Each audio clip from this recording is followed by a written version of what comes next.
ಚಂದನವನದ ಹಿರಿಯ ನಟಿ ಸರೋಜಾ ದೇವಿ ಇನ್ನಿಲ್ಲ. ಸರೋಜಾ ನಿವಾಸಕ್ಕೆ ರಾಘವೇಂದ್ರ ರಾಜ್ಕುಮಾರ್ ಅವರು ಭೇಟಿ ನೀಡಿದ್ದಾರೆ. ಪುತ್ರ ಯುವರಾಜ್ ಕುಮಾರ್ ಕೂಡ ಆಗಮಿಸಿದ್ದಾರೆ. ಮಲ್ಲೇಶ್ವರಂದಲ್ಲಿರುವ ಸರೋಜಾ ನಿವಾಸಕ್ಕೆ ಆಗಮಿಸಿರುವುದು. ಈಗಾಗಲೇ ನಟ ಶಿವರಾಜ್ ಕುಮಾರ್ ಅವರು ಕೂಡ ಭೇಟಿಯನ್ನ ನೀಡಿ ಸಂತಾಪವನ್ನ ಸೂಚಿಸಿದ್ರು.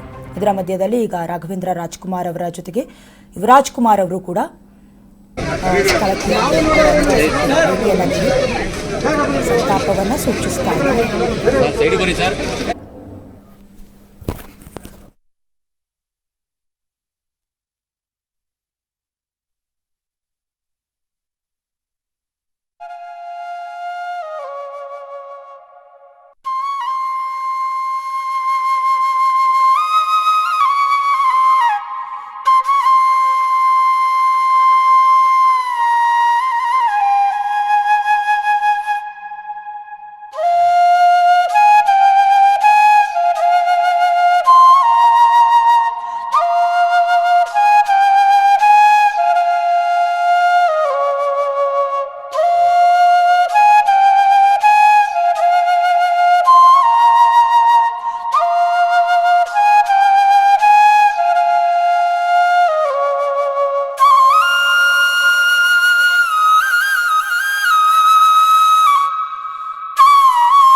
ಹಿರಿಯ ನಟಿ ಸರೋಜಾ ದೇವಿಯವರು ಇವತ್ತು ಕೊನೆಯುಸಿರೆಳೆದಿದ್ದಾರೆ. ಸಾಕಷ್ಟು ಸೆಲೆಬ್ರಿಟಿಗಳು ಅವರ ನಿವಾಸದ ಮುಂಭಾಗ ಆಗಮಿಸ್ತಾ ಇದ್ದಾರೆ. ನಟ ಶಿವರಾಜ್ ಕುಮಾರ್ ಕೂಡ ಈಗಾಗಲೇ ಆಗಮಿಸಿ ಅವರ ಕುಟುಂಬಸ್ಥರಿಗೆ ಸಾಂತ್ವನವನ್ನ ಕೂಡ ಹೇಳಿದ್ದಾರೆ. ಸ್ಯಾಂಡಲ್ವುಡ್ ನಟಿ ಸರೋಜಾ ದೇವಿ ಸಾವನ್ನಪ್ಪಿದ್ದಾರೆ. ಅಂತಿಮ ದರ್ಶನವನ್ನ ಶಿವಣ್ಣ, ನಟಿ ತಾರಾ ಅವರು ಪಡೆದಿದ್ದಾರೆ. ಪಾರ್ಥಿವ ಶರೀರಕ್ಕೆ ಹಾರ ಹಾಕಿ ತಾರಾ ನಮನವನ್ನ ಸಲ್ಲಿಸಿದ್ದಾರೆ. ಪಾರ್ಥಿವ ಶರೀರದ ದರ್ಶನವನ್ನ ಪಡೆದಿದ್ದಾರೆ ನಟ ಶಿವರಾಜ್ ಕುಮಾರ್ ಅವರು. ಸ್ಯಾಂಡಲ್ವುಡ್ನ ಹಿರಿಯ ನಟಿ ಸರೋಜಾ ದೇವಿಯವರು ಸಾವನ್ನಪ್ಪಿದ್ದಾರೆ. ಮಹಾಕವಿ ಕಾಳಿದಾಸ ಚಿತ್ರದ ಮೂಲಕ ಕಲಾ ಸೇವೆಯನ್ನ ಸಲ್ಲಿಸಿದ್ರು. ಅವರ ನಿವಾಸದ ಮುಂಭಾಗ ಸಾಕಷ್ಟು ಸೆಲೆಬ್ರಿಟಿಗಳು ಆಗಮಿಸ್ತಾ ಇದ್ದಾರೆ. ಪಾರ್ಥಿವ ಶರೀರದ ದರ್ಶನವನ್ನ ನಟ ಶಿವರಾಜ್ ಕುಮಾರ್ ಅವರು ಪಡೆದಿದ್ದಾರೆ. ಕನ್ನಡದ ಹಿರಿಯ ನಟಿ ಟಿ ಸರೋಜಾ ದೇವಿ ಅವರು ನಿಧನರಾಗಿದ್ದಾರೆ. ಅವರಿಗೆ 87 ವರ್ಷಗಳಾಗಿತ್ತು. ವಯೋಸಹಜ ಅನಾರೋಗ್ಯದಿಂದ ಬಳಲ್ತಾ ಇದ್ರು. ಸರೋಜಾ ದೇವಿ ಇವತ್ತು ಮಲ್ಲೇಶ್ವರಂನಲ್ಲಿರುವಂತಹ ತಮ್ಮ ನಿವಾಸದಲ್ಲಿ ಕೊನೆಯುಸಿರೆಳೆದಿದ್ದಾರೆ. ಸಾಕಷ್ಟು ಸೆಲೆಬ್ರಿಟಿಗಳು ಅವರ ನಿವಾಸಕ್ಕೆ ಆಗಮಿಸಿ ಅಂತಿಮ ದರ್ಶನವನ್ನು ಪಡಿತಾ ಇದ್ದಾರೆ. ನಟಿ ತಾರಾ ಅನುರಾಧ ಅವರು ಕೂಡ ಈಗಾಗಲೇ ಆಗಮಿಸಿ ಅಂತಿಮ ದರ್ಶನವನ್ನು ಪಡೆದಿದ್ದಾರೆ. ಜೊತೆಗೆ ಹ್ಯಾಟ್ರಿಕ್ ಹೀರೋ ಶಿವರಾಜ್ ಕುಮಾರ್ ಅವರು ಕೂಡ ಆಗಮಿಸಿ ಅಂತಿಮ ದರ್ಶನವನ್ನು ಪಡೆದಿದ್ದಾರೆ. ರಾಜ್ಕುಮಾರ್ ಫ್ಯಾಮಿಲಿ ಜೊತೆ ಸರೋಜಾ ದೇವಿ ಮೇಡಮ್ ಒಂದು ಉತ್ತಮ ಒಡನಾಟವನ್ನು ಹೊಂದಿದ್ರು. ರಾಜ್ಕುಮಾರ್ ಜೊತೆ ಸಾಕಷ್ಟು ಸಿನಿಮಾಗಳಲ್ಲಿ ನಟಿಸಿದ್ದಾರೆ. ಜೊತೆಗೆ ಪುನೀತ್ ರಾಜ್ಕುಮಾರ್ ಅವರ ಜೊತೆಯೂ ಕೂಡ ನಟಿಸಿದ್ದಾರೆ. ಯಾರಿವನು ಸಿನಿಮಾದಲ್ಲಿ ಒಂದು ತಾಯಿ ಪಾತ್ರವನ್ನು ಮಾಡಿದ್ರು. ಅದು ನಿಜವಾಗ್ಲೂ ಕೂಡ ಈಗಲೂ ಅಭಿಮಾನಿಗಳ ಕಣ್ಣಿಗೆ ಕಟ್ಟಿದಂತಿದೆ. ಜೊತೆಗೆ ಅವರ ಕೊನೆ ಸಿನಿಮಾ 2019ರಲ್ಲಿ ತೆರೆಗಂಡ ನಟ ಸಾರ್ವಭೌಮ ಸಿನಿಮಾ. ಈ ಸಿನಿಮಾದಲ್ಲಿ ಒಂದು ಗೌರವ ಪಾತ್ರದಲ್ಲಿ ಕಾಣಿಸಿಕೊಂಡಿದ್ರು. ಅದಾದ ಬಳಿಕ ಸಿನಿಮಾ ರಂಗದಿಂದ ಎಲ್ಲೋ ಒಂದು ಕಡೆ ದೂರ ಉಳಿದುಕೊಂಡಿದ್ರು. ಇವತ್ತು ಸಾವನ್ನಪ್ಪಿರೋದು ನಿಜವಾಗ್ಲೂ ಕೂಡ ಸ್ಯಾಂಡಲ್ವುಡ್ಗೆ ತುಂಬಲಾರದ ನಷ್ಟ ಅಂತಲೇ ಹೇಳಬಹುದು. ಕಲಾ ಸರಸ್ವತಿ ಆಗಿದ್ರು. ಅವರ ಅಗಲಿಕೆ ಇದೀಗ ಎಲ್ಲೋ ಒಂದು ಕಡೆ ಚಂದನವನ ಅನಾಥ ಆಗ್ತಾ ಇದೆ. ಒಂದು ಕಾಲದಲ್ಲಿ ಜಯಂತಿ, ಲೀಲಾವತಿ, ಸರೋಜಾದೇವಿ ಇವರನ್ನೆಲ್ಲ ತೆರೆ ಮೇಲೆ ನೋಡೋದೇ ಚಂದ ಆಗ್ತಿತ್ತು. ಎಲ್ಲರೂ ಕೂಡ ಕಾತುರದಿಂದ ಕಾಯ್ತಾ ಇದ್ರು ಅವರನ್ನ ತೆರೆ ಮೇಲೆ ನೋಡಲು. ತಮ್ಮ ಪಾತ್ರದಲ್ಲಿ ಸರೋಜಾ ದೇವಿಯವರು ಪರಕಾಯ ಪ್ರವೇಶವನ್ನ ಮಾಡ್ತಾ ಇದ್ರು. 6 ದಶಕಗಳ ಕಾಲ ಸಿನಿಮಾ ರಂಗದಲ್ಲಿ ಮಿಂಚಿದ್ದಾರೆ ಅಂದರೆ ಅವರಿಗೆ ನಿಜವಾಗ್ಲೂ ಸರಿಸಾಟಿನೇ ಇಲ್ಲ. ಅವರ ಮುಖ ನೋಡಿದರೆ ಅವರ ಮುಖದಲ್ಲಿ ಯಾವಾಗಲೂ ಕೂಡ ಮಂದಹಾಸ ಇರ್ತಾ ಇತ್ತು, ಲಕ್ಷ್ಮೀ ಕಳೆ ಇರ್ತಾ ಇತ್ತು. ಯಾವುದೇ ಪಾತ್ರವನ್ನು ಕೊಟ್ಟರೂ ಕೂಡ ತುಂಬ ಅಚ್ಚುಕಟ್ಟಾಗಿ ನಿಭಾಯಿಸ್ತಾ ಇದ್ರು. ಭಾಗ್ಯವಂತರು ಚಿತ್ರದಲ್ಲಿ ಅವರ ಮನೋಜ್ಞ ಅಭಿನಯಕ್ಕೆ ಪತಿಯಿಂದ ದೂರ ಆದ ಎಷ್ಟೋ ಹೆಂಡತಿಯರು ಅಂದರೆ ಪತ್ನಿಯರು ಡಿವೋರ್ಸ್ ಆದಮೇಲೂ ಕೂಡ ತಮ್ಮ ಪತಿ ಜೊತೆ ಜೀವನವನ್ನು ಮುಂದುವರಿಸಿದ್ರು. ಆ ರೀತಿ ಪಾತ್ರಗಳನ್ನು ನಿಭಾಯಿಸ್ತಾ ಇದ್ರು. ತುಂಬ ಅಚ್ಚುಕಟ್ಟಾಗಿ ಪಾತ್ರಗಳನ್ನು ನಿಭಾಯಿಸ್ತಾ ಇದ್ರು. ನಮ್ಮ ಸಂಸ್ಕೃತಿಯನ್ನು ಯಾವತ್ತೂ ಕೂಡ ಅವರು ಮೀರಿರಲಿಲ್ಲ. ಸಿನಿಮಾಗಳಲ್ಲಿ ಹೇಗೆ ಅಲಂಕಾರವನ್ನು ಮಾಡ್ಕೊಳ್ತಾ ಇದ್ರು ಅದೇ ರೀತಿ ನಿಜ ಜೀವನದಲ್ಲೂ ಕೂಡ ಅವರು ಅಲಂಕಾರವನ್ನು ಮಾಡ್ಕೊಳ್ತಾ ಇದ್ರು. ಅವರ ಮುಖದಲ್ಲಿ ಯಾವಾಗಲೂ ಕೂಡ ಲಕ್ಷ್ಮೀ ಕಳೆ ಎದ್ದು ಕಾಣ್ತಾ ಇತ್ತು. ಸಾಕಷ್ಟು ಸೆಲೆಬ್ರಿಟಿಗಳು ಅವರ ಮಲ್ಲೇಶ್ವರಂ ನಿವಾಸಕ್ಕೆ ಸಾಕಷ್ಟು ಸೆಲೆಬ್ರಿಟಿಗಳು ಆಗಮಿಸಿ ಅಂತಿಮ ದರ್ಶನವನ್ನು ಪಡಿತಾ ಇದ್ದಾರೆ. ಶಿವರಾಜ್ ಕುಮಾರ್ ಅವರು ಬಂದಿದ್ದರು, ತಾರಾ ಅನುರಾಧ ಅವರು ಬಂದಿದ್ದರು. ಅದರ ಜೊತೆಗೆ ಇದೀಗ ರಾಜ್ಕುಮಾರ್ ಅವರ ಪುತ್ರಿ ಪೂರ್ಣಿಮಾ ಅವರು ಕೂಡ ಆಗಮಿಸಿ ಅಂತಿಮ ದರ್ಶನವನ್ನು ಕೂಡ ಪಡಿತಾ ಇದ್ದಾರೆ. ಕನ್ನಡ ಸೇರಿದಂತೆ ತೆಲುಗು, ತಮಿಳು, ಹಿಂದಿ ಹೀಗೆ ಸಾಕಷ್ಟು ಸಿನಿಮಾ ರಂಗದಲ್ಲಿ ನಟಿಸಿದ್ರು. ಇದೀಗ ದೃಶ್ಯಾವಳಿಗಳಲ್ಲಿ ಗಮನಿಸ್ತಾ ಇರಬಹುದು. ಪೂರ್ಣಿಮಾ ಅವರು ಮಲ್ಲೇಶ್ವರಂನಲ್ಲಿರುವಂತಹ ಸರೋಜಾ ದೇವಿಯವರ ನಿವಾಸಕ್ಕೆ ಆಗಮಿಸಿ ಅವರ ಅಂತಿಮ ದರ್ಶನವನ್ನು ಪಡಿತಾ ಇದ್ದಾರೆ. ಸರೋಜಾ ದೇವಿಯವರು 1938 ಜನವರಿ 7 ಜನಿಸಿದ್ರು. ಬೆಂಗಳೂರಿನಲ್ಲಿ ಹುಟ್ಟಿದ್ರು. ತಂದೆ ಭೈರಪ್ಪ. ಅವರ ತಂದೆ ಮೈಸೂರಿನಲ್ಲಿ ಪೊಲೀಸ್ ಅಧಿಕಾರಿಯಾಗಿದ್ದರು. ಅವರ ತಾಯಿ ರುದ್ರಮ್ಮ ಅವರು ಹೌಸ್ ವೈಫ್ ಆಗಿದ್ದರು, ಗೃಹಿಣಿಯಾಗಿದ್ದರು. ಸರೋಜಾ ಬಳಿ ಭೈರಪ್ಪ ಅವರು ಡ್ಯಾನ್ಸ್ ಕಲಿಯುವಂತೆ ಪ್ರೋತ್ಸಾಹಿಸ್ತಾ ಇದ್ರು. ಸರೋಜಾ ಅವರು ಅವರ ತಂದೆ ಬಳಿ ನಾನು ಡ್ಯಾನ್ಸ್ ಕಲಿತೀನಿ ಅಂತ ಹೇಳಿದಾಗ ಅವರ ತಂದೆ ತುಂಬ ಎನ್ಕರೇಜ್ ಮಾಡ್ತಾ ಇದ್ರಂತೆ. ನಿನಗೆ ಏನು ಕಲಿಬೇಕು ಅನಿಸುತ್ತೋ ಎಲ್ಲವನ್ನ ಕಲಿ ಅಂತ ಅವರ ತಂದೆ ತುಂಬ ಎನ್ಕರೇಜ್ ಮಾಡ್ತಿದ್ರಂತೆ. ಇನ್ನು ಸರೋಜಾ ದೇವಿಯವರ ತಂದೆ ತಾಯಿಗೆ ಇವರು 4ನೇ ಪುತ್ರಿ. ಮೊದಲು 3 ಹೆಣ್ಣು ಮಕ್ಕಳಿದ್ರಂತೆ. ಅದಾದ ಮೇಲೆ 4ನೇದು ಗಂಡು ಮಗು ಆಗುತ್ತೆ ಅಂತ ಅವರ ಫ್ಯಾಮಿಲಿಯವರು ಕಾತುರದಿಂದ ಕಾಯ್ತಾ ಇದ್ರಂತೆ. ಆದರೆ 4ನೇದು ಕೂಡ ಹೆಣ್ಣು ಮಗ ಆಯ್ತಂತೆ. ಅಂತಹ ಸಂದರ್ಭದಲ್ಲಿ ಕೆಲವು ಟೀಕೆಗಳು ಕೂಡ ಅವರ ಫ್ಯಾಮಿಲಿಗೆ ವಿರುದ್ಧ ವ್ಯಕ್ತವಾಗಿದ್ದು ಅನ್ನೋ ಮಾಹಿತಿ ಕೂಡ ಸಿಕ್ಕಿತ್ತು. ಸರೋಜಾ ದೇವಿ ಸಾವನ್ನಪ್ಪಿರೋದು ನಿಜವಾಗ್ಲೂ ಕೂಡ ಸ್ಯಾಂಡಲ್ವುಡ್ಗೆ ತುಂಬಲಾರದ ನಷ್ಟ ಆಗಿದೆ. ಕನ್ನಡ ಚಿತ್ರರಂಗದ ಪ್ರಮುಖ ನಟಿಯಾಗಿದ್ದರು. ಅವರನ್ನು ಅಭಿನಯ ಸರಸ್ವತಿ ಅಂತಲೇ ಕರೆಯಲಾಗ್ತಾ ಇತ್ತು. ಕನ್ನಡ, ತಮಿಳು, ತೆಲುಗು ಮತ್ತು ಹಿಂದಿ ಚಿತ್ರರಂಗಗಳಲ್ಲಿ ಹೆಸರುವಾಸಿಯಾಗಿದ್ದರು.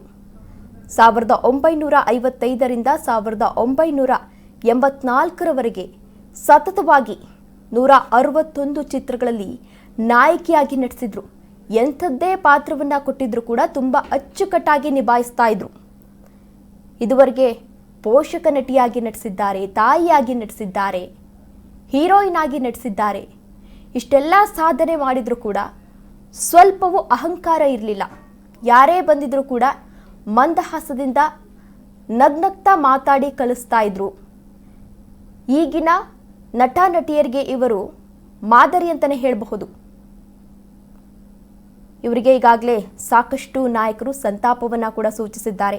ಸಿಎಂ ಸಿದ್ದರಾಮಯ್ಯನವರು ಕೂಡ ಈಗಾಗಲೇ ಸಂತಾಪವನ್ನು ಸೂಚಿಸಿದರು. ಕನ್ನಡದ ಹಿರಿಯ ನಟಿ ಬಿ ಸರೋಜಾ ದೇವಿ ಅವರ ನಿಧನ ವಾರ್ತೆ ನಿಜಕ್ಕೂ ಕೂಡ ನೋವನ್ನು ಉಂಟು ಮಾಡಿದೆ. ಕನ್ನಡ ಚಿತ್ರರಂಗವೂ ಸೇರಿದಂತೆ ತಮಿಳು, ತೆಲುಗು ಮತ್ತು ಹಿಂದಿಯ ಸುಮಾರು 200 ಚಿತ್ರಗಳಲ್ಲಿ ನಟಿಸಿ ಅಭಿನಯ ಸರಸ್ವತಿ ಎಂದೇ ಖ್ಯಾತರಾಗಿದ್ದರು. ಸರೋಜಾ ದೇವಿ ಎಂದಾಕ್ಷಣ ಕಿತ್ತೂರು ಚೆನ್ನಮ್ಮ, ಬಬ್ರವಾಹನ, ಅಣ್ಣ ತಂಗಿ ಮುಂತಾದ ಚಲನಚಿತ್ರಗಳು ನೆನಪಾಗುತ್ತದೆ ಎಂದು ಸಿಎಂ ಸಿದ್ದರಾಮಯ್ಯನವರು ಈಗಾಗಲೇ ಟ್ವೀಟ್ ಮೂಲಕ ಸಂತಾಪವನ್ನು ಕೂಡ ಸೂಚಿಸಿದ್ದಾರೆ. ಜೊತೆಗೆ ಅವರ ಫ್ಯಾಮಿಲಿಗೆ ಆ ಭಗವಂತ ದುಃಖ ಭರಿಸುವಂತಹ ಶಕ್ತಿಯನ್ನ ನೀಡಲಿ ಎಂದು ಸಿಎಂ ಸಿದ್ದರಾಮಯ್ಯನವರು ಟ್ವೀಟ್ ಮೂಲಕ ಈಗಾಗಲೇ ಸಂತಾಪವನ್ನು ಸೂಚಿಸಿದ್ದಾರೆ. ಸರೋಜಾದೇವಿಯವರು ಕನ್ನಡ ಚಲನಚಿತ್ರರಂಗಕ್ಕೆ ಅಪಾರ ಕೊಡುಗೆಯನ್ನು ನೀಡಿದ ಮಹಾನ್ ನಟಿ. ಅಭಿನಯ ಸರಸ್ವತಿ ಎಂದೇ ಖ್ಯಾತರಾಗಿರುವ ಬಿ ಸರೋಜಾದೇವಿ ದಕ್ಷಿಣ ಭಾರತದ ಧೀಮಂತ ಅಭಿನೇತ್ರಿಯಾಗಿದ್ದರು. ಸುಮಾರು 6 ದಶಕಗಳ ಕಾಲ ಚಿತ್ರರಂಗದ ಸೇವೆ ಮಾಡಿರುವಂತಹ ಇವರು 5 ಭಾಷೆಗಳಲ್ಲಿ 200ಕ್ಕೂ ಹೆಚ್ಚು ಚಿತ್ರಗಳಲ್ಲಿ ನಟಿಸಿದ್ದಾರೆ. ತಮ್ಮ 17ನೇ ವಯಸ್ಸಿನಲ್ಲಿಯೇ ಕನ್ನಡ ಚಿತ್ರರಂಗದ ಭೀಷ್ಮ ಹೊನ್ನಪ್ಪ ಭಾಗವತರ್ ಅವರ ಮಹಾಕವಿ ಕಾಳಿದಾಸ ಚಿತ್ರದ ಮೂಲಕ ಕನ್ನಡ ಚಿತ್ರರಂಗಕ್ಕೆ ಪಾದಾರ್ಪಣೆಯನ್ನ ಕೂಡ ಮಾಡಿದ್ರು. ಸಾಕಷ್ಟು ಸಿನಿಮಾಗಳಲ್ಲಿ ನಟಿಸಿದ್ದಾರೆ. ಸರೋಜಾದೇವಿ ಪುತ್ರ ಗೌತಮ್ ಹೇಳಿಕೆ ನೀಡಿದ್ದಾರೆ. ನಾಳೆ 11:30ಕ್ಕೆ ದಶಾವರಕ್ಕೆ ಬರಲಿದ್ದೇವೆ. ಚನ್ನಪಟ್ಟಣ ತಾಲೂಕಿನ ದಶಾವರ ಗ್ರಾಮದಲ್ಲಿ ಅಂತ್ಯ ಸಂಸ್ಕಾರವನ್ನ ಮಾಡ್ತೇವೆ. ನಾಳೆ 11ವರೆಗೆ ಒಕ್ಕಲಿಗ ಸಂಪ್ರದಾಯದಂತೆ ಅಂತ್ಯಕ್ರಿಯೆಯನ್ನ ಮಾಡಲಾಗುತ್ತೆ ಎಂದು ಹೇಳಿದ್ದಾರೆ. ಬೆಳಿಗ್ಗೆ 8:30ಕ್ಕೆ ತಾಯಿ ನಿಧನರಾದರು. ಸರೋಜಾದೇವಿ ಪುತ್ರ ಗೌತಮ್ ರವರು ಹೇಳಿಕೆಯನ್ನ ನೀಡಿದ್ದಾರೆ. ಈಗಾಗಲೇ ಸಾಕಷ್ಟು ಸೆಲೆಬ್ರಿಟಿಗಳು ಅವರ ನಿವಾಸದ ಮುಂಭಾಗ ಆಗಮಿಸಿ ಅವರ ಅಂತಿಮ ದರ್ಶನವನ್ನ ಕೂಡ ಪಡಿತಾ ಇದ್ದಾರೆ. ಜೊತೆಗೆ ಅಭಿಮಾನಿಗಳಿಗೂ ಕೂಡ ಅವಕಾಶವನ್ನ ನೀಡಲಾಗಿದೆ. ಲಕ್ಷಾಂತರ ಅಭಿಮಾನಿಗಳಿದ್ದಾರೆ ಸರೋಜಾದೇವಿ ಅವರಿಗೆ. ಆ ಹಿನ್ನೆಲೆಯಲ್ಲಿ ಅಭಿಮಾನಿಗಳಿಗೂ ಕೂಡ ಅವಕಾಶವನ್ನ ಕಲ್ಪಿಸಲಾಗಿದೆ. ಇಂತಹ ಸಂದರ್ಭದಲ್ಲಿ ಅವರ ಪುತ್ರ ಮಾತನಾಡಿದ್ದಾರೆ. ಒಕ್ಕಲಿಗ ಸಂಪ್ರದಾಯದಂತೆ ವಿಧಿವಿಧಾನವನ್ನು ನೆರವೇರಿಸಲಾಗುತ್ತದೆ. ಸರೋಜಾದೇವಿ ಪುತ್ರ ಗೌತಮ್ ಅವರು ಹೇಳಿಕೆಯನ್ನ ನೀಡಿದ್ದಾರೆ. ಸರೋಜಾದೇವಿ ಪುತ್ರ ಗೌತಮ್ ಅವರು ಆಗಮಿಸಿ ಇವತ್ತು ಬೆಳಿಗ್ಗೆ 8ವರೆಗೆ ನಮ್ಮ ತಾಯಿ ನಿಧನ ಹೊಂದಿದ್ದಾರೆ. ಚನ್ನಪಟ್ಟಣ ತಾಲೂಕಿನ ದಶಾವರದಲ್ಲಿ ಅಂತಿಮ ಕ್ರಿಯೆಯನ್ನು ನೆರವೇರಿಸಲಾಗುತ್ತದೆ. ಗ್ರಾಮದಲ್ಲಿ ಅಂತ್ಯ ಸಂಸ್ಕಾರವನ್ನು ನೆರವೇರಿಸಲಾಗುತ್ತದೆ ಎಂದು ಅವರ ಪುತ್ರ ಮಾಹಿತಿಯನ್ನು ಹಂಚಿಕೊಂಡಿದ್ದಾರೆ. ಲಕ್ಷಾಂತರ ಅಭಿಮಾನಿ ಬಳಗವನ್ನು ಕೂಡ ಹೊಂದಿದ್ರು. ಆ ಹಿನ್ನೆಲೆಯಲ್ಲಿ ಅಭಿಮಾನಿಗಳಿಗೂ ಕೂಡ ಅವರ ಅಂತಿಮ ನಮನಕ್ಕೆ ಅವಕಾಶವನ್ನು ಕೂಡ ಕಲ್ಪಿಸಲಾಗಿದೆ. ಸಾಕಷ್ಟು ಸೆಲೆಬ್ರಿಟಿಗಳು ಕೂಡ ಈಗಾಗಲೇ ಅಲ್ಲಿಗೆ ಆಗಮಿಸಿ ಅಂತಿಮ ದರ್ಶನವನ್ನು ಕೂಡ ಪಡೆದಿದ್ದಾರೆ. ಉಪೇಂದ್ರ, ಯೋಗರಾಜ್ ಭಟ್, ಉಮಾಶ್ರೀ ಅವರು ಕೂಡ ಸಂತಾಪ ಸೂಚಿಸಿದ್ದಾರೆ. ಸರೋಜಾದೇವಿ ನಿಧನಕ್ಕೆ ರಾಜಕೀಯ ಗಣ್ಯರು ಕೂಡ ಈಗಾಗಲೇ ಸಂತಾಪವನ್ನು ಸೂಚಿಸಿದ್ದಾರೆ. ಸಿಎಂ ಸಿದ್ದರಾಮಯ್ಯ, ಡಿಸಿಎಂ ಡಿಕೆ ಶಿವಕುಮಾರ್, ಬಸವರಾಜ ಬೊಮ್ಮಾಯಿ, ಆರ್ ಅಶೋಕ್ ಹೀಗೆ ಸಾಕಷ್ಟು ನಾಯಕರು ಈಗಾಗಲೇ ಸಂತಾಪವನ್ನು ಸೂಚಿಸಿದ್ದಾರೆ. ನಾಳೆ 11:30ಕ್ಕೆ ಅವರ ಅಂತಿಮ ಕ್ರಿಯೆಯನ್ನು ಕೂಡ ನೆರವೇರಿಸಲಾಗುತ್ತೆ. ಈಗಾಗಲೇ ಎಲ್ಲ ರೀತಿಯ ಸಿದ್ಧತೆಯನ್ನು ಕೂಡ ಮಾಡಿಕೊಳ್ಳಲಾಗಿದೆ. ಆಸ್ಪತ್ರೆಗೆ ಅವರನ್ನು ದಾಖಲಿಸಲಾಗಿತ್ತು. ನಂತರ ಮನೆಗೆ ಬಂದಾಗ ಬೆಳಗ್ಗೆ 8ವರೆಗೆ ಸಾವನ್ನಪ್ಪಿದ್ದಾರೆ. ಬಹುಭಾಷಾ ನಟಿ ಬಿ ಸರೋಜಾದೇವಿ ವಿಧಿವಶರಾಗಿದ್ದಾರೆ. ಅಂತಿಮ ದರ್ಶನವನ್ನು ಪಡೆದಿದ್ದಾರೆ ನಟ ಶಿವರಾಜ್ಕುಮಾರ್ ಅವರು. ಯಾರಿವನು ಸಿನಿಮಾದಲ್ಲಿ ಸರೋಜಾದೇವಿ ನೆನಪಾಗ್ತಾರೆ. ಸರೋಜಾದೇವಿ ಅವರು ಪಂಚ ಭಾಷೆಗಳಲ್ಲಿ ನಟಿಸಿದ್ರು. ಸರೋಜಾದೇವಿ ಕನ್ನಡದವರು ಎಂದು ಹೇಳಿಕೊಳ್ಳಲು ತುಂಬಾ ಹೆಮ್ಮೆ ಅನಿಸುತ್ತೆ. ಅಂತಿಮ ದರ್ಶನದ ಬಳಿಕ ನಟ ಶಿವರಾಜ್ಕುಮಾರ್ ಅವರು ಹೇಳಿಕೆ ನೀಡಿದ್ದಾರೆ. ನಾವೆಲ್ಲ ಇಂತಹ ಸಂದರ್ಭದಲ್ಲಿ ನೆನಪು ಮಾಡಿಕೊಳ್ಬೇಕು ಅಂತ ಅಂದರೆ ಯಾರಿವನು ಸಿನಿಮಾ. ಆ ಸಿನಿಮಾದಲ್ಲಿ ಪುನೀತ್ ರಾಜ್ಕುಮಾರ್ ಅವರು ಬಾಲನಟನಾಗಿ ಅಭಿನಯಿಸಿದ್ದಾರೆ. ಅವರ ತಾಯಿಯ ಪಾತ್ರದಲ್ಲಿ ಸರೋಜಾದೇವಿಯವರು ನಟಿಸಿದ್ದಾರೆ. ನಿಜವಾಗ್ಲೂ ಕೂಡ ಆ ಸಿನಿಮಾದಲ್ಲಿ ಇವರ ಪಾತ್ರ ಈಗಲೂ ಕೂಡ ಎಲ್ಲರ ಕಣ್ಣಿಗೆ ಕಟ್ಟಿದಂತಿದೆ. ಇದೀಗ ನಟ ಶಿವರಾಜ್ಕುಮಾರ್ ಅವರು ಅಂತಿಮ ನಮನಕ್ಕೆ ಬಂದಂತಹ ಸಂದರ್ಭದಲ್ಲಿ ಈ ವಿಚಾರವಾಗಿ ಹೇಳಿಕೆ ನೀಡಿದ್ದಾರೆ. ಅಂತಿಮ ದರ್ಶನವನ್ನು ಕೂಡ ನಟ ಶಿವರಾಜ್ಕುಮಾರ್ ಅವರು ಪಡೆದಿದ್ದಾರೆ. ಯಾರಿವನು ಸಿನಿಮಾದಲ್ಲಿ ಸರೋಜಾದೇವಿ ನೆನಪಾಗ್ತಾರೆ. ಸರೋಜಾದೇವಿ ಅವರು ಪಂಚ ಭಾಷೆಗಳಲ್ಲಿ ನಟಿಸಿದ್ರು. ಸರೋಜಾದೇವಿ ಕನ್ನಡದವರು ಎಂದು ಹೇಳಿಕೊಳ್ಳಲು ತುಂಬ ಹೆಮ್ಮೆ ಅನಿಸುತ್ತೆ. ಯಾಕೆಂದರೆ ಬೇರೆ ಬೇರೆ ಭಾಷೆಗಳಲ್ಲೂ ಕೂಡ ನಟಿಸಿದ್ದಾರೆ. ಆದರೆ ಕನ್ನಡ ಭಾಷೆಯನ್ನು ಯಾವತ್ತೂ ಕೂಡ ಅವರು ಬಿಟ್ಕೊಟ್ಟಿರಲಿಲ್ಲ. ಯಾವುದೇ ಕಾರ್ಯಕ್ರಮಕ್ಕೆ ಹೋಗಿದ್ರು ಕೂಡ ಕನ್ನಡ ಭಾಷೆಯನ್ನು ಮೊದಲು ಮಾತನಾಡ್ತಾ ಇದ್ರು. ಕನ್ನಡ ಭಾಷೆಯನ್ನು ಎತ್ತಿ ತೋರಿಸ್ತಾ ಇದ್ರು. ಒಬ್ಬ ಕನ್ನಡತಿಯಾಗಿ ಒಂದು ಕನ್ನಡದ ಬಗ್ಗೆ ಅಪಾರವಾದ ಗೌರವವನ್ನು ಕೂಡ ಹೊಂದಿದ್ರು. ತೆಲುಗು, ತಮಿಳು, ಹಿಂದಿ, ಮಲಯಾಳಂ ಸಿನಿಮಾಗಳಲ್ಲೂ ಕೂಡ ನಟಿಸಿದ್ದಾರೆ. ಎಷ್ಟೇ ದೊಡ್ಡ ನಟಿಯಾಗಿದ್ರು ಕೂಡ ಕನ್ನಡ ಭಾಷೆಗೆ ಅಪಾರವಾದ ಗೌರವವನ್ನು ಸಲ್ಲಿಸ್ತಾ ಇದ್ರು. ಸಾಕಷ್ಟು ಸೆಲೆಬ್ರಿಟಿಗಳು ಇದೀಗ ಆಗಮಿಸಿ ಅವರ ಅಂತಿಮ ದರ್ಶನವನ್ನು ಪಡಿತಾ ಇದ್ದಾರೆ. ಬಹುಭಾಷಾ ನಟಿ ಬಿ ಸರೋಜಾದೇವಿ ಅಸ್ತಂಗತರಾಗಿದ್ದಾರೆ. ಸರೋಜಾದೇವಿ ನಿವಾಸಕ್ಕೆ ಸಿನಿ ಗಣ್ಯರು ಆಗಮಿಸ್ತಾ ಇದ್ದಾರೆ. ಹಿರಿಯ ನಟ ರಾಘವೇಂದ್ರ ರಾಜ್ಕುಮಾರ್ ಕೂಡ ಆಗಮಿಸಿದ್ದಾರೆ. ನಟ ಶಿವರಾಜ್ ಕುಮಾರ್, ಪೂರ್ಣಿಮಾ ರಾಜ್ಕುಮಾರ್ ಕೂಡ ಈಗಾಗಲೇ ಆಗಮಿಸಿ, ಜೊತೆಗೆ ಯುವರಾಜ್ ಕುಮಾರ್, ನಟ ಉಪೇಂದ್ರ ಜಗ್ಗೇಶ್ ಅವರು ಕೂಡ ಆಗಮಿಸಿದ್ರು. ಪ್ರಿಯಾಂಕಾ ಉಪೇಂದ್ರ ಹಾಗೂ ತಾರಾ ಅನುರಾಧ, ನಿರ್ದೇಶಕ ಸಾಯಿ ಪ್ರಕಾಶ್, ಸಾಹಿತಿ ಯೋಗರಾಜ್ ಭಟ್, ಸಾರಾ ಗೋವಿಂದ್ರ ಅವರಿಂದ ಈಗಾಗಲೇ ಸಂತಾಪವನ್ನು ಕೂಡ ಸೂಚಿಸಲಾಗಿದೆ. ನಿಜವಾಗ್ಲೂ ಇವರ ಸಾವು ಕನ್ನಡ ಚಿತ್ರರಂಗಕ್ಕೆ ತುಂಬಲಾರದ ನಷ್ಟ ಅಂತಲೇ ಹೇಳಬಹುದು. ಎಲ್ಲೋ ಒಂದು ಕಡೆ ಚಂದನವನ ಅನಾಥ ಆಗ್ತಾ ಇದೆ. ಈಗಾಗಲೇ ಸಾಕಷ್ಟು ಸೆಲೆಬ್ರಿಟಿಗಳು ಅವರ ನಿವಾಸದ ಮುಂಭಾಗ ಆಗಮಿಸಿ ಅಂತಿಮ ದರ್ಶನವನ್ನು ಕೂಡ ಪಡೆದಿದ್ದಾರೆ, ಸಂತಾಪವನ್ನು ಕೂಡ ಸೂಚಿಸಿದ್ದಾರೆ. ದೇವರು ಅವರ ಫ್ಯಾಮಿಲಿಗೆ ದುಃಖ ಭರಿಸುವಂತಹ ಶಕ್ತಿಯನ್ನ ನೀಡಲಿ ಎಂದು ಸಂತಾಪವನ್ನು ಸೂಚಿಸಿದ್ದಾರೆ. ಸರೋಜಾದೇವಿಯವರು 1969ರಲ್ಲಿ ಪದ್ಮಶ್ರೀ ಪ್ರಶಸ್ತಿಯನ್ನು ಕೂಡ ಪಡೆದುಕೊಂಡಿದ್ರು. 1997ರಲ್ಲಿ ಪದ್ಮವಿಭೂಷಣ ಪ್ರಶಸ್ತಿಗೆ ಭಾಜರಾಗಿದ್ದರು. ಬೆಂಗಳೂರು ವಿಶ್ವವಿದ್ಯಾಲಯದಿಂದ ಗೌರವ ಡಾಕ್ಟರೇಟ್ ಮತ್ತು ತಮಿಳುನಾಡಿನಿಂದ ಕಲೈಮಾಮಣಿ ಪ್ರಶಸ್ತಿಯನ್ನ ಕೂಡ ಪಡೆದುಕೊಂಡಿದ್ರು. ಸಾಕಷ್ಟು ಪ್ರಶಸ್ತಿಯನ್ನ ಪಡೆದುಕೊಂಡಿದ್ರು ಕೂಡ ಯಾವುದೇ ರೀತಿ ಅಹಂಕಾರ ಇರಲಿಲ್ಲ ಅವರಿಗೆ. ಎಲ್ಲರನ್ನ ಕೂಡ ಸಮಾನವಾಗಿ ಮಾತನಾಡಿಸ್ತಾ ಇದ್ರು. ನಗುಮುಖದಿಂದಲೇ ಮಾತನಾಡಿಸಿ ಎಲ್ಲರನ್ನು ಕೂಡ ತುಂಬಾ ಪ್ರೀತಿಯಿಂದ ಕಾಣ್ತಾ ಇದ್ರು. ಯಾವುದೇ ಕಾರ್ಯಕ್ರಮಕ್ಕೆ ಆಗಮಿಸಿದ್ರು ಕೂಡ ಕೆಲವು ಸಲಹೆಗಳನ್ನ ನೀಡ್ತಾ ಇದ್ರು. ಈಗಿನ ಯುವ ನಟ ನಟಿಯರು ಏನಿರ್ತಾರೆ ಅವರಿಗೆಲ್ಲ ಕೆಲವು ಸಲಹೆಗಳನ್ನ ನೀಡ್ತಾ ಇದ್ರು.